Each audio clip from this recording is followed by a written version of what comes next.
Welcome everybody to the Canadian ACEDS Salary Survey session.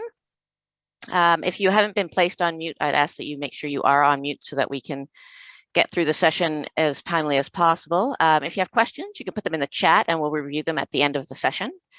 A little bit about ACEDS. As you may know, with the global ACEDS Canada to bring together professionals across local IT and legal communities to promote best practices in the field of e-discovery through various avenues of education, training, and networking.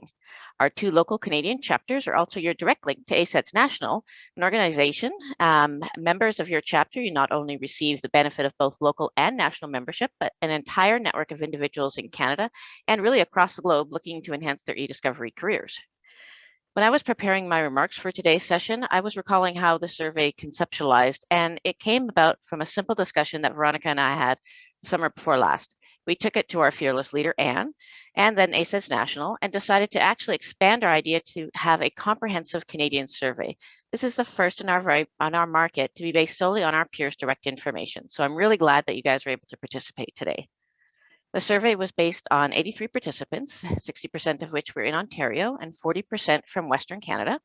We didn't have any representation from Manitoba, the Maritimes, Nunavut, Northwest Territories, Quebec, or the Yukon, but we are hoping for more representation going forward. The survey participants were all involved in e-discovery in the legal field, employed full-time in law firms, both national, regional, and global, corporations, service providers, and government agencies. While our e-discovery market may be slightly less developed than the US, for example, we did see that 80% of the respondents have between 6 and 20 years experience working in this field. And it was interesting that about 50% of the respondents reported that their current roles that they were in were 5 years and less. And that could be a result of job changes or promotions. You know, we did have this pandemic going on. The other half of the respondents, though, did say that they were with their current employers for long term. So that's good. As many of us fell into this industry, there became a need for more formal standardization in which to measure one's abilities. Hence, ACEDS, which is the leading educational organization specializing in the training and certification of e-discovery, information governance, and related legal disciplines. And since 2010 has offered the legal community the only psychometrically sound e-discovery certification exam. The qualified candidates who pass the rigorous examination are awarded and earn the right to use the certified e-discovery specialist credential. There are a number of other software-specific certifications that people also seek out to demonstrate their skill and knowledge in the software that they use. When we put this survey together to gain a better understanding of the overall compensation across Canada, based on experience, level of education, industry-related certificates, skill sets, and types of employers. Our goal is to assist the hiring managers, employees, and job candidates to make informed decisions by understanding the baseline duties, required skill sets for all the jobs in e-discovery, along with compensation ranges and trends in education and certification and skills. So now I'm going to move to the panel so we can all introduce ourselves. And remember, we're keeping us really brief. Andrea, do you want to start us off? Yes, thanks so much. Hi, everyone. I'm Andrea Williams. For those who I haven't had the opportunity to meet, I've been in the industry for about 17 years now, working primarily working with service providers. So that's throughout my time in the service provider industry, though, I've had various roles and have had the opportunity to work in leadership and as a hiring manager. So I'm very excited to be a part of this as the moderator. Anne, I'll throw to you. Thank you. Hi, I'm Anne Helkett. I'm the Director of e-discovery services at Alexander Holborn in Vancouver. We also have a Toronto office. I'm also the president of the ACEDS Vancouver chapter. I too have been involved in e-discovery for a long time. With that, I'll throw it over to Monique. Hi, and as you know, I'm Monique Seaver, and I'm the Vancouver chapter's Public Relations and Marketing Director, but I'm also a litigation support and e-discovery supervisor at Harper Gray, which is also in Vancouver. I've been in the space for 20 odd years now, and I know that really shows my age, but let's just pretend that didn't happen. I was also one of the people that worked on the Canadian ACEDS study manual and Canadian ACEDS exam, along with Nadia and Anne and some other people on this call. I believe, Nadia, you're next. Hello, everyone. I'm Nadia Pristina. I've been in e-discovery for about 6 years. I am currently an e-communications project manager, business analyst at RBC. I'll pass it over to Tracy. Hello, I'm Tracy Both. I'm the co-founder and managing partner at the Marillion Group. I lead our legal recruitment division, which includes eDiscovery, and I've been recruiting in eDiscovery for probably about 15 years now or so. It continues to be a pretty active part of our business. And this obviously is very interesting to me and to the eDiscovery community because it's kind of groundbreaking what you guys are doing at ACEDS with the salary survey. And I'm really excited to be part of the panel. And I will throw it over to Veronica. Hi, everyone. I'm Veronica McInnes. I'm the eDiscovery case manager at Stikeman Elliott in the Vancouver office, and I am the VP of the ACEDS Vancouver chapter. Great, thanks everyone. So just to give you a sense of our structure today, we're going to be doing a Q&A panel discussion. So we encourage you to insert any questions into the chat at any time, and I'll try and fit them into the discussion where we can. And if not, if we can't handle them in the moment, we will address them at the end. And if we run out of time, because there's no shortage of discussion here to be had, we'll follow up with answers afterwards if needed. So with that, we're going to start with looking at the different roles within the survey and the salary, because we're all here to talk about the results and what these mean for everyone. So Tracy's gonna kick us off and start walking through some of the salary and roles in the industry so that we're not just talking about people, process, and technology. Today, we're focusing on the people. So take it away, Tracy. You're on mute. There we go. I was just telling a hilarious joke, so you're all going to miss that. So thank you very much. So yeah, in going through the results of the survey, obviously one thing that stands out is how they're titled, right? And one thing I'll point out is, there is some overlap in titling, particularly within the law firm space. I'd like to kind of, I'm glad that I get to speak a little bit about the project manager, case manager side of things, because I'd say that's where I'm seeing a lot of action right now as far as hiring goes. But from my perspective and from ACED's perspective in their salary survey, the project manager is a pretty common role, both in law firms and in the service providers nationally. Project managers kind of ride that line, and what I've seen in recruitment between the technical side and kind of I'll call it the front end, or like the left and right side of the EDRM. So typically in a law firm, what I've seen is the project managers are more of a senior level position. So they would be working in conjunction with the analysts or with the directors or the managers, but they're kind of the go between the front and the back end of the work and supporting the workflow. So the client side, supporting the client side, and taking kind of the technical back end and distilling it down to the client and making sure they understand how the projects are running and really kind of owning that project. So because it's such a broad title, and because there still, I think, still needs to be some streamlining of what law firms and vendors call their people in particular roles, there's quite a range for salary.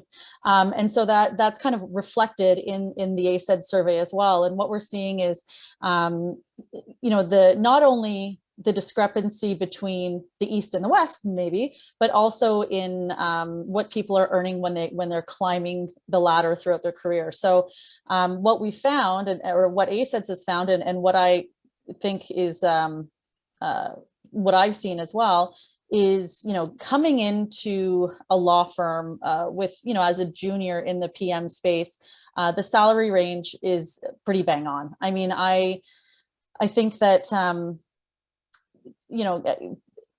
having an attractive salary band for people coming into this type of role is a very big benefit to law firms, because that's how you're going to attract people and move them through. But that's definitely one of the aspects that we saw. It's interesting though, as you get, you know, more senior, things start to kind of, the gap closes a bit. And I think we'll talk a little bit about that a little further on. But what I've seen as far as project manager goes, and then the next one, which I think is it case manager, Andrea, the next one that's on the list? Yeah, case manager, is that there tends to be a,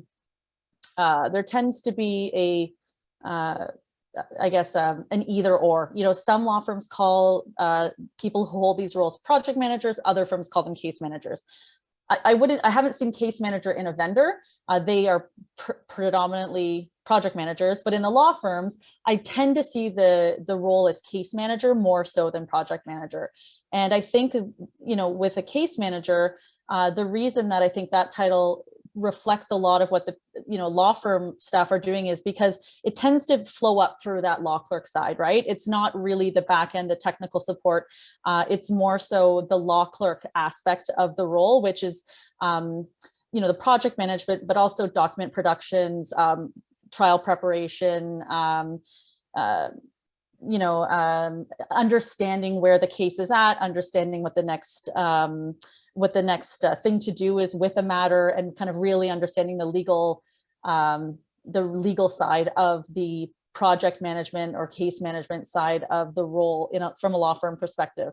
And the salaries for that are typically in line with what project management is as well, because I think there is such a an overlap of the role depending on the firm that you're in. You know, they can call it either or, really. But I'd say those are the two most common roles I'm seeing right now in the marketplace, along with the analyst role.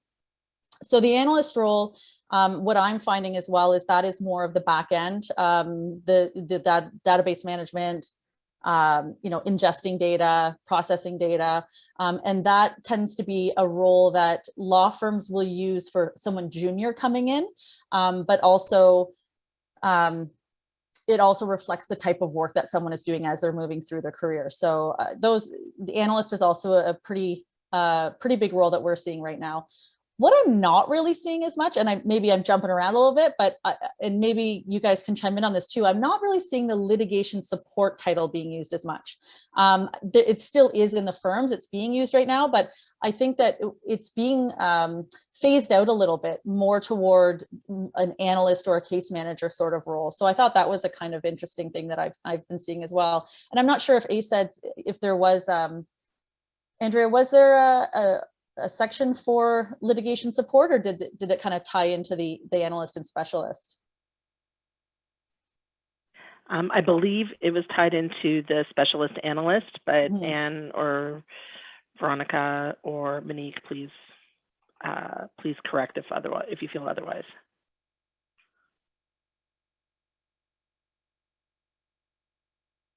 You're on mute, Anne, if you're sorry. Oh. Yeah, sorry. Popular Zoom, of course. Yeah, it ties in. So there were people who did the survey and they did use litigation support. So we came up with these categories in terms of to make it more unified in terms of the names. So case manager, project manager, believe me, the titles ran the gambit. And I'm sure, Tracy, you've seen that too, like all over the place. So what we tried to do is, we looked at the functions and then we classified people into categories based on functions and job duties, and not on the titles that they used when they completed the survey. Because as Monique mentioned earlier, perhaps our market is not as mature as the US market. And then I'm not in the US, so but from what I've heard, so, you know, you have people all over the place, and that even speaks to it in terms of the salaries, where you see people with many years and not paid a lot of money. But that's part of the eye opener in terms of when you do a survey like this, you get to see those things. So it shines light on it, which is good. So Tracy, did you have any more to add, or should I jump? No, you can go right ahead. Okay, so I'm on the manager and director side of things. So when we looked at the manager role, how we class people into this category, had to do with the fact that they were managing people. So they had to have some sort of role where they're managing people in a law firm, because traditionally that's what managers do, is they manage people, they manage resources, they manage operations, all this, but traditionally people. So that's how we put them into this category. There were people who listed project management. These individuals came from service providers. They may have done additional duties in their roles as managers, such as developing best practices, customized workflows, did perhaps consulting, budgets, all those things. But if they manage people, we put them into this class. And obviously that's typically the next role that you would get after, you start off as an analyst, you work your way up to either it's a project manager or a case manager, and then manager, whatever that is. And then following that, director. So director is responsible for managing people to a degree, but also, and it depends on the size of the firm and what you do. Like anything, it always depends on the size of the firm, and what sort of duties and how much litigation and so on. But traditionally, directors are responsible for the overall direction that the firm will take in terms of its e-discovery and how things will go. They'll set the policy and procedures, best practices, training, onboarding. The managers will do the training, but the directors will have a say in terms of how things are done at the global level so that it's uniform across the board, and to make sure that everyone's following the same policies and procedures. They will negotiate with the vendors and all that other really fun stuff that directors get to do, and not so fun as well. So with that, I will turn it over to Nadia. Thank you, Anne. I will cover the paralegal and law clerk. These two roles were grouped together into the salary survey. They traditionally perform traditional tasks such as preparing affidavits of documents, cost material, document review, small claim litigation, enforcement and attendance, and support at trial. Over the years, they may touch some e-discovery tasks. And also touch on the e-discovery lawyer as well. If an individual in the survey said they were an Ontario bar called, or sorry, not Ontario, a Canadian bar, and they were included in this category of e-discovery lawyer, no matter what area they worked with. Now I'll pass it over to Andrea again. Great, thanks everyone. And, thanks also for the chats. I think we can probably all agree that we're over hearing the term lit support. This industry has evolved past that. So let's all work together to try and make that a historical legacy title that doesn't keep cropping up. Thanks everyone for your definitions and walkthrough of this. So, and just to reiterate to everybody who's attending, as a follow-up, you'll get a link to the survey if you haven't already downloaded it. And just to really, ground yourself in the, identify yourself within the descriptions if the titles are a little different than what perhaps is the fit for you. So from here, we're going to move into talking a bit about our regional differences. And we certainly recognize and had a lot of discussion around this in the planning regarding just how different our market is within the East and the West. And this is not meant to be a fight, so no fighting in the chat, please. Keep it clean, kids. Keep it clean. And we're gonna start talking though a bit about some of the differences in our market that can lead, because there is some disparity in the compensation, as we just saw in the results there. So so we're gonna start talking about that, and Tracy's gonna start us off here talking about our different markets, the differences in our markets. Sure.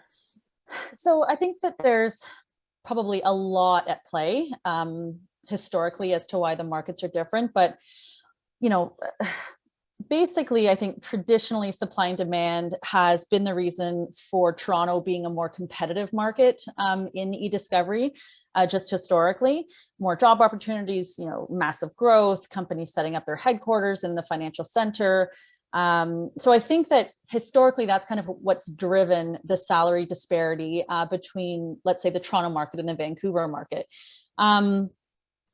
Toronto, a lot of the law firms are headquartered out of Toronto if they're a national firm. So a lot of the files are handled out of Toronto as well. And generally, if it's a bigger firm, it's larger matters, higher dollar value, more documents, bigger budgets, it all plays into it, right?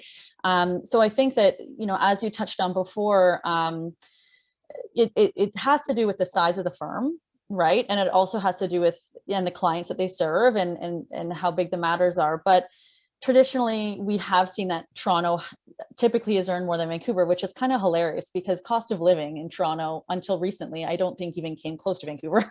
But anyway, so they can lose that reason as being, valid anymore.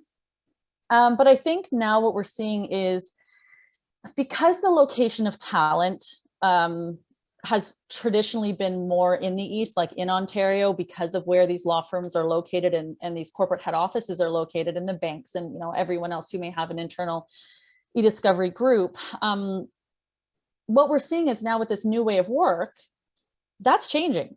And everyone is right now in either a hybrid or remote work environment. And what's happening is that now law firms and vendors and corporations have access to talent that they hadn't really considered before. And so what we're seeing is that law firms that have an office, let's say it's a national firm headquartered out of Toronto, they're realizing, well, if we have an office in Calgary, let's hire someone in Calgary. It's cheaper. They can get into the office if they need to. Everything in e-discovery has pretty much been, virtual for however long. There's been access to that. So I think it's actually going to make things, I think it's going to be good in a way for leveling out of salaries, because that flexibility is there now, right? Where they can tap in. Actually, it might not be good for the West, because you see what will happen is Toronto and where the big firms are located will start reaching further to find talent. And that's going to have an impact on the market, because in order for Vancouver or other markets to be competitive or attractive, they're going to have to match that salary. So I think it could be a good leveling exercise over the next couple of years. And I think as ACEDS continues to put out salary guides, I'm going to be really interested to see if those salaries start to align a little bit better, because talent, you train the same, you know what you're doing. It doesn't really matter where you're located. It basically right now just depends on who your employer is and where they're located. So I think it will make it even a tighter market. And I think law firms are going to have to play ball in order to attract people. And it's going to be tough for the smaller firms, right? Because the bigger firms historically have bigger budgets and attract the talent. But I think that with this kind of new way of work, it might level the playing field a little bit. Great, thanks. Veronica, can you share your thoughts on the West? Yes, so a lot of these thoughts were provided to me. They're not exactly all my own, but I guess what I was told is that the Vancouver market hasn't been as hot as Toronto, but like Tracy just said, that might be changing, and we are seeing more positions come up. Many colleagues out here in the West, at least in BC, I know, have said that a lot of firms try to squeeze e-discovery together with paralegals, and so traditionally, they're still seeing e-discovery professionals as paralegals. They're not giving enough consideration to the technical skills, the aptitudes required for e-discovery, and you sort of get these hybrid roles. And so we've seen a lot of that, and that is a risk to minimize our value, actually, is that we're still being seen as paralegals.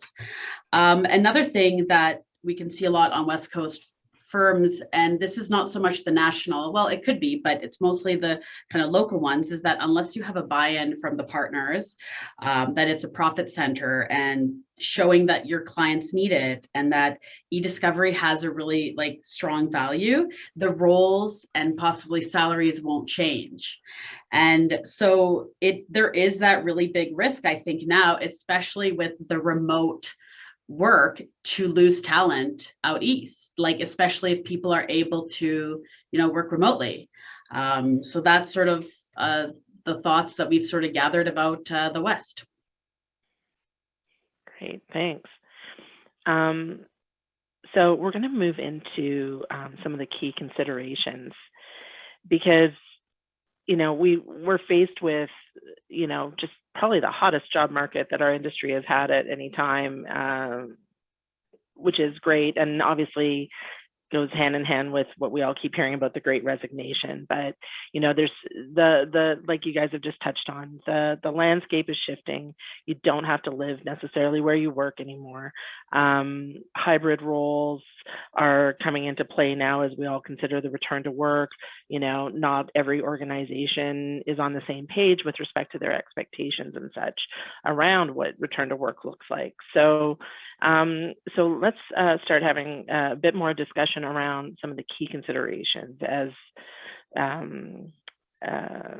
you know, we look to this shifting job market. Tracy, can you kick us off? Sure. So I think, kind of echoing what I said previously, I think this market that we're in right now, and I think everyone's tired of, you know, the term, the Great Resignation, but that really is kind of what we went through and what we're still seeing. But we're kind of, you know, with the pandemic and with everyone working remotely, we've kind of gone through this, you know, collective experience where what was once thought of to be someone's top priority is not necessarily anymore, right? So I think this kind of plays into a bigger discussion about retention, attraction, retention, career trajectory. And I think that's what the salary guide really helps with, right? Because it's lending transparency to something that traditionally has not had a lot of transparency around it. And I think that that's going to be very helpful in this market. And it's going to force a lot of firms, regardless of the size or where they're located. And when I say firms, I mean, you know, any employer really, to really take a look at how competitive their salaries are. This market is one where there will be an equalization. I honestly think there will be, with the remote working, with the hybrid work model, with the accessibility to talent now being so much greater.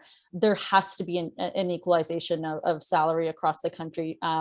Like I said before, I mean, you know, what Anne does in Vancouver is no less, you know, time consuming or important than what someone of her caliber does in Toronto. So why would there be such a discrepancy, right?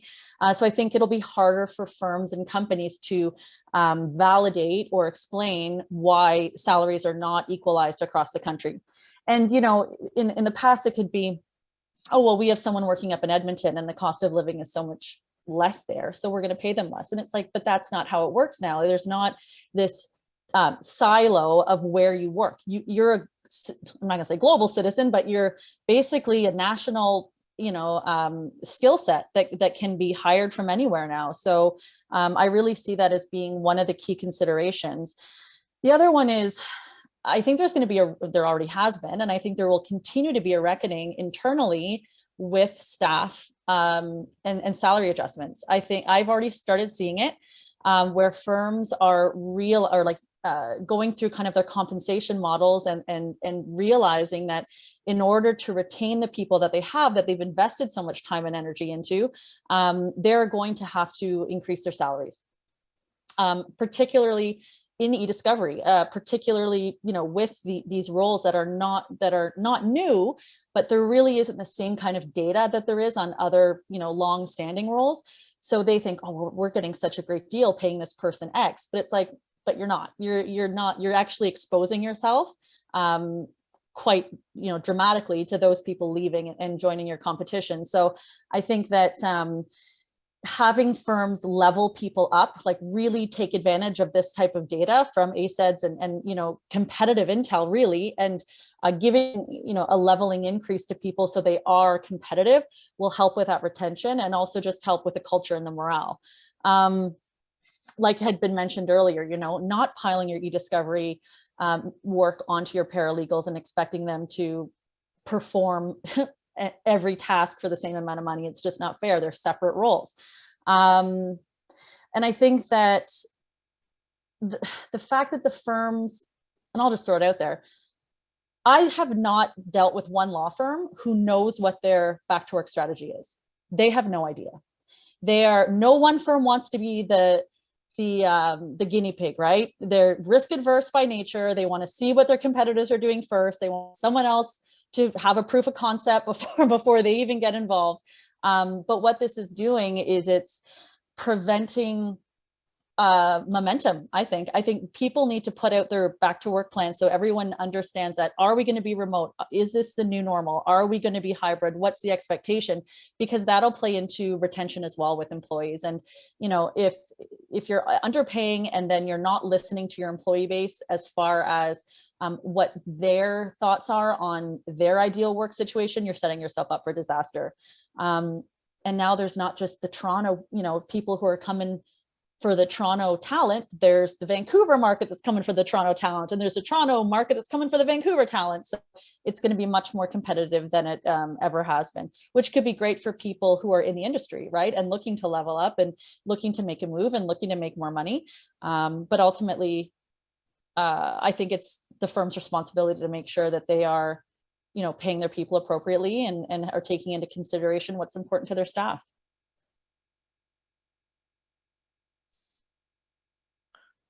That's great, thanks. Would someone else on the panel want to talk about how the considerations around salary expectations and transparency, and how to perhaps start to consider leveraging the salary guide and the information contained that has been generated? Sure. I mean, I would definitely suggest giving it to your HR manager and letting them digest it. Some of the things that you consider doing as well is, HR is a difficult role because there are so many different positions, and understanding the skill sets associated with each one. It may be helpful when you go to your job performance, your annual review or whenever you have it, is to bring some listings that you see out there and just show them how they compare to your position in terms of what you do and in terms of seniority. So maybe you're called, whatever your title is, fill in the gap, because there are so many of them out there. And you're really doing maybe a role in a higher position, but they don't necessarily know that, right? You can use this as a chance to educate them. I would also suggest bringing in additional information from what you're seeing in the market, because they probably haven't, unfortunately, heard of ACEDS, but they will as the organization becomes more founded in Vancouver the longer, and we do intend to do this salary survey year after year. So bring some comparables to show them what different titles, if you're looking for a title change, roles and responsibilities, what are you doing compared to other people in those roles and responsibilities, and likewise the compensation and how that ranges. So you want to take that intel, and so you need to, when you go to your hearing or your review, and bring that in addition to what have you done over the last year to improve your skill set. So perhaps you joined ACEDS and you wrote the exam. That shows that you're a committed employee, whether your employer is paid for it or not, and how much time and effort that took, or it's software training, or fill in the blank, or what projects you worked on and how successful they are, and what you brought to the table on those particular projects, a degree of difficulty or a novel concept or something that you were able to implement, because that goes a long way. Sometimes you can't expect that your employer or whoever, your managers or directors, very busy people. They may see some of these things, but they have an influx of information coming at them, likewise HR, throughout the year, and may lose sight of some of these things. So don't expect them to know this. So bring it in there and remind them of it. And as well as any billables you've done. Like if your role is billable based, show them that you've met and or exceeded your target. If you have not, explain why. There could have been circumstances beyond your control. You were doing a migration to a new platform and you had to put in all this non-billable time. You can't help that.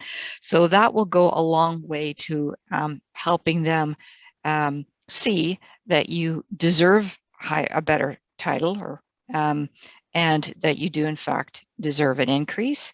The fact that, you know, as Tracy mentioned, other jurisdictions, here's what the salary is. All these things combined will make a much stronger argument for you in terms of getting an increase and salary change, as opposed to, here's this salary survey, I should be paid this. So. Yeah, I think that's all very good. And the other thing too, because, you know, we'll just address the elephant in the room as well, is if you've done that, I think that is bang on the first thing you should do if you're looking for a salary increase. Get your intel together and advocate for yourself, and never be afraid to advocate for yourself. And if that happens and you realize that, like, okay, nothing's happening here, I'm going to start, you know, dipping my toe into the water. It is, you know, you can definitely get insight into that if you're in the job market, but I would avoid your first step being trying to get another offer and then taking that back to your client. I would go through the process of educating them as to why you deserve more money. And if they aren't willing to do that at that time, or they don't see the value, or they're dragging their feet as they do, or, you know, giving you reasons why they can't, and then, you know, you go out and you find another opportunity that is going to pay you what you feel that you deserve, and then they act, and then they say, oh, well, no, well, hold on a second, you can't go, like, we'll match that. To me, that's disingenuous. You know, you've already presented like hard data to them to show them your value. And if it takes the risk of you actually leaving before they're willing to pay you to stay, I'd run. Honestly, sorry, but I would. You know, sometimes it is better to leave to get that raise, which I think is, you know, in the survey, some of the discrepancies we're seeing in salary is because people are staying at their jobs for too long. Right? So they're getting their merit increases, they're getting their 3%, their cost of living, but they're not getting these big bumps that typically you see if you make a move.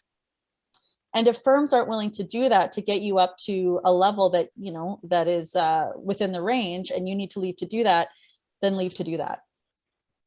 Yeah. Yeah, this, you know, there's a big impact to the relationship if it takes bringing another offer to the table to make a change. That's huge. There was a question in the chat from Stephanie Mills around, has consideration been given to the billable targets associated with the salary? There's kind of two parts to this. One, I think, was this considered, like, was this detailed out in the survey questions? And if not, will that be something that's maybe added to the 2022 survey that goes out? And then I also was just curious if Tracy, if you could speak to, are you seeing like a lot of defined with the opportunities that are coming up through your employers, through the clients you're working with? Do they often define what the billable targets and expectations are, the KPIs for the role that are defined? Like, how defined are they, and how attached to that is that to the remuneration? I can answer the salary question, and no, we didn't have that, but we are certainly considering additional questions for future surveys. Awesome, thank you. Yeah, and I typically the only time billables come up for me is if it is a law clerk or case manager type role. If there is some sort of aspect of it, there will be a billable target. It's typically the same billable target as a traditional litigation law clerk would have. But then that's a good question, right? How is my time allocated? Is this, like most big firms now, I guess they consider it a profit center, but how does that play out? Do my billables go towards that? Is it considered, is it all considered billable time? How do you allocate, or how do you differentiate what is billable and non-billable? How much non-billable do you expect me to do? Right? Like those kind of questions that I guess would be the typical questions if it were a litigation law clerk looking for a role. But I haven't, outside of that, I haven't seen any KPIs attached to or like attached to the performance side of compensation. Okay, and Stephanie just had a follow-up question for you, Tracy, now that we're going. What are you seeing as a range in billable targets for case managers? Oh, you've gone on mute, Tracy. You might have hit your space bar. I totally hit my space bar. That's hilarious. I wouldn't say every role that I have has billable targets attached, the ones that I'm working on, but the ones that I've seen, you're typically looking at like 14 to 1,800 hours.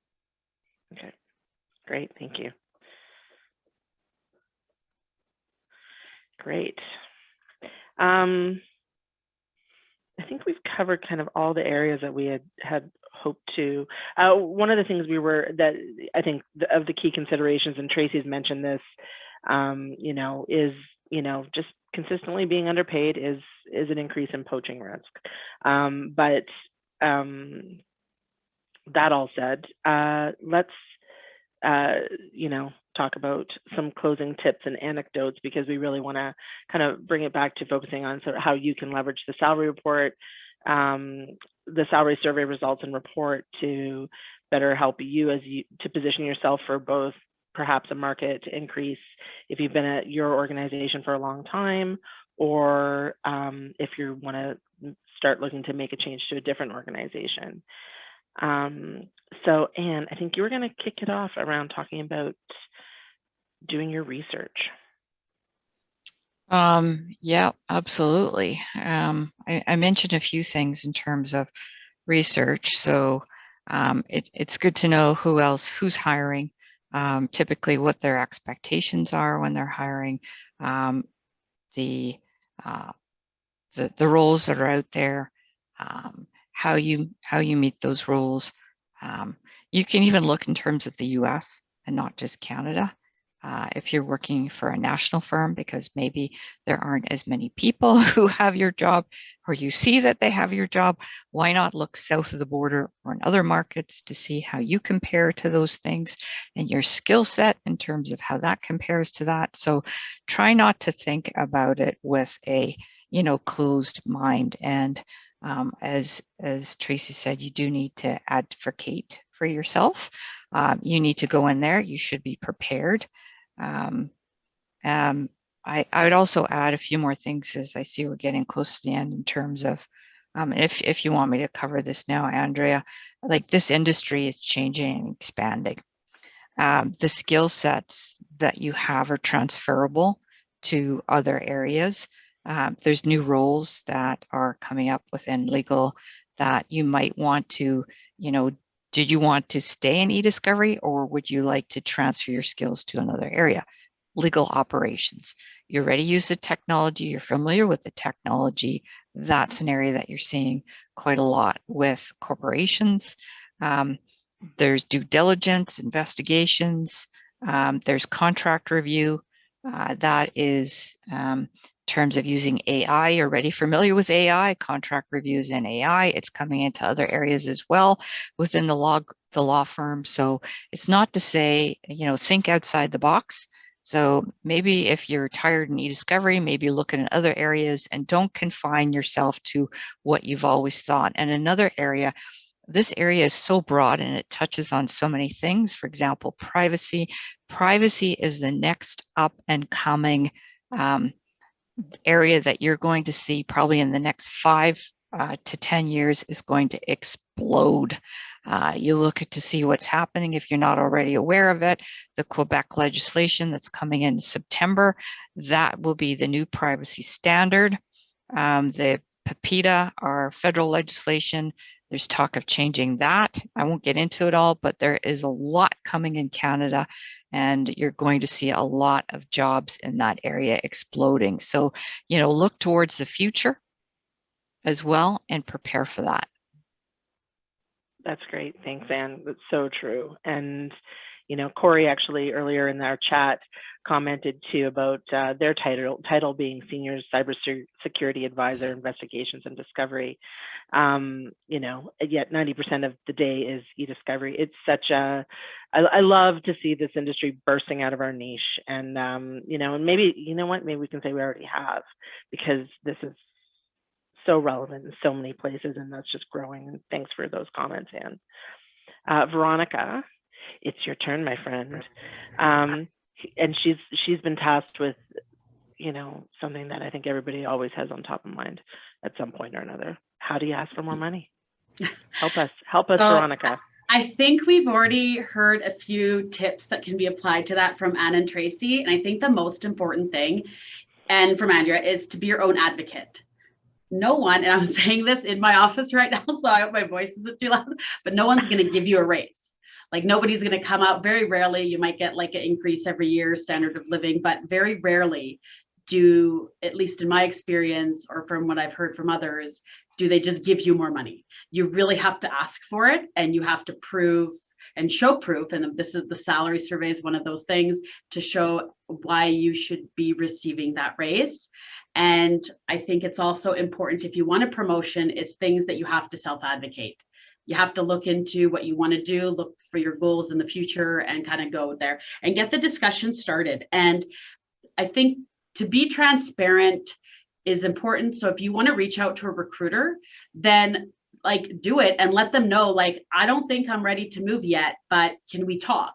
And they will probably really appreciate that, to just have that honest discussion with you, as opposed to taking the time, like Tracy said, to get the job offer from another company. You're taking the time up from quite a few different people at this point to get a job offer just to stay at the same place. So I really suggest being your own advocate and talking to your own firm first about it. And if you want to reach out to recruiters, there's a lot of fantastic ones available, some on the call, and just, get the discussion going. But I would suggest to be transparent with everyone about sort of like what your goals are. And then maybe you can see if you're already in the right salary range or not, or if you want to make a move.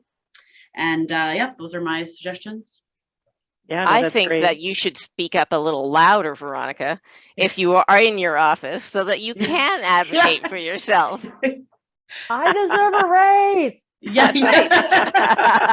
I gotta mute us all down now. I'll yell it for you. Yeah. That's awesome. Yeah, I think the other piece of that too is, and I think things like this salary guide coming out are so instrumental in opening up the discussion around salary, right? It's still so taboo. And I think, there needs to be transparency around salaries and salary ranges. And, it's like back in the day, I never heard my parents talk about money. You don't want to know what anyone else is making. It's so hush hush. Don't think for a second that your employees are not discussing what they're earning. And if there internally is discrepancy, that's an issue. Yeah. But the retention is such an important thing right now, with the market being, as opportunistic as it is. You just really have to make sure that your level is one that you're being paid fairly for. And it's not so much, it's hard, right? Because it might be a different number than what you're comfortable with. You might be like, well, I live well on my salary, but then you hear that your peers are making so much more than you. And you're like, well, hold on a second. Is the benchmark that I'm comfortable on this salary, or is it that I'm actually giving my firm a crazy good deal right now? Am I going to think about this? And I think it's honest, right? It's honest to have that reflection, but having the transparency around salary. And the other thing too, is it really bothers me, of course, when recruiters aren't involved, that the last thing to discuss in a job interview is salary. It should be the first thing. Like it could make or break the discussion, right? And for them to then, like an employer to say, well, what are your salary expectations? It's like, no, that's not the line. It's, what does this job pay? What is the range that you are looking to pay somebody? And I will let you know if I fall in that range. It's this, there's still this kind of back and forth sheepishness around discussing money, and there really shouldn't be. And I think until we get to that point, there is still going to be these discrepancies, but salary guides like this one are certainly a way to open up that discussion and have law firms and also the people who work for them realize, you know, where the industry stands. Yeah. And thank you for saying that, Tracy, about pushing back on the question of what your salary expectation is to the employer, to put them to task to disclose the range, because that, I also think too, is a big part of why you know, that contributes to the pay equity issues for women. And you know, let's be real, our Canadian, and sorry Toronto. It is the center of the world, isn't it? It's okay. It's not the center of the Center of the universe. universe is called. No. Right now, the center of the universe is Alberta with their Calgary Flames and Edmonton Oilers. Oh, right? Yeah, it's true. Yeah, so There's a it's shift. shifted Oh no. west. No, but like that's huge to have something to table that and push back on that, because you know, our Canadian industry is very female dominant, which I love, and but you know, I don't want to see people being paid less than they should be because of those types of things.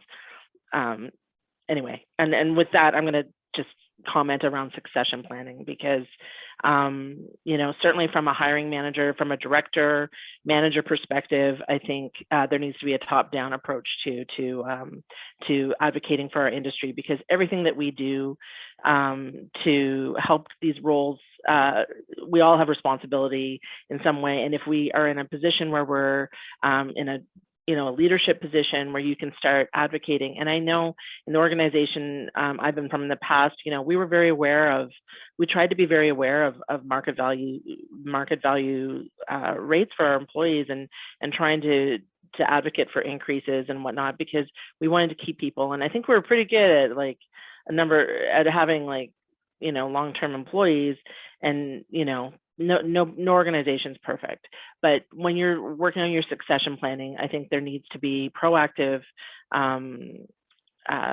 lobbying or disclosure or discussion with when you're getting into budget planning, when you're looking at your team and succession planning. So you need to look at, try and be proactive about building roles and new opportunities for your team that are in line with the market opportunities and the organizational needs, but then also the compensation that goes with those. So,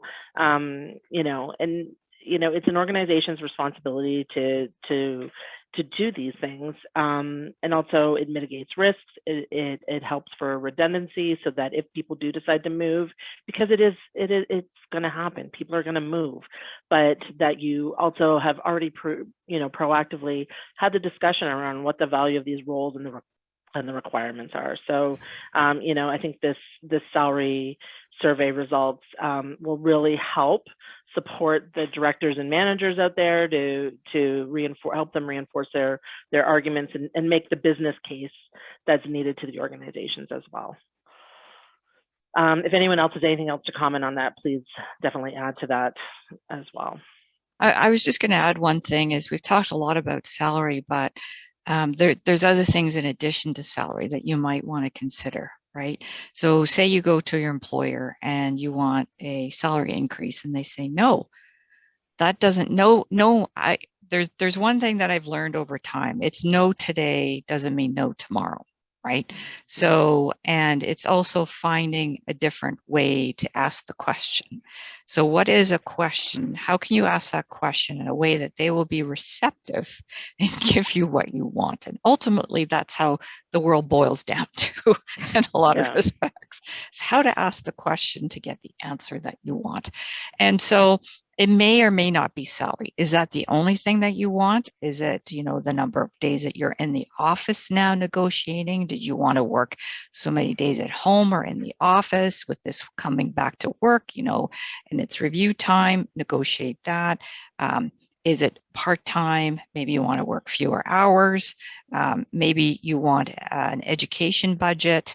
What other things would be meaningful to you? Salary is one, but people don't always change jobs for salary alone. I mean, money is always a factor, but in terms of when you get to that discussion, what if they say no to salary? Is there something else that you would like to put on the table that they may be receptive to. So something else to think about. Yeah, that's great. Thanks, Anne. Okay, we're at 4:58, so I'm going to throw back to Monique for our closing comments. Great. Thank you so much, everyone, for attending. I think that was a great discussion, and a big thank you to Marillion and to you, Tracy, for sponsoring our session today. I think, as you all heard, she's a great resource for us in the Canadian e-discovery market, and I would definitely encourage you to get in touch with her if you're looking to make a move, or if you want to just reach out for other, information about the actual market that you're looking in and that sort of thing. That would be great. All the attendees will receive a link to download the survey report if you haven't already downloaded your copy, so we'll send that to you after the session. We encourage you to review it and send feedback to us because we are getting ready to do the next survey. So if there are particular areas that you want us to explore, if there's questions that you want to have on this next survey, please do let us know. And we of course hope you participate in this next survey, but share it out as well to as many people as you can, because the more data that we get, the better it's going to serve our actual market. So thank you again for everybody for coming. You can connect with us at torontoaceds.org or in Vancouver at vancouveraCEDS.org. And that's it for our presentation today. I don't think we have any more questions. No, a big good. thank you to our sponsor, though, Marillion. We want to thank you, Tracy and My pleasure. Marillion, for sponsoring this session. This has been a great discussion, and we really appreciate your support. No, well, thank you for having me. It's always great to be involved in moving something forward, whether it be salary or an industry. So thank you so much for the opportunity. And I look forward to seeing all of you next year on our next panel. Wonderful. That, Thanks so much, everyone. Thank you. Thank you. Bye-bye. Bye.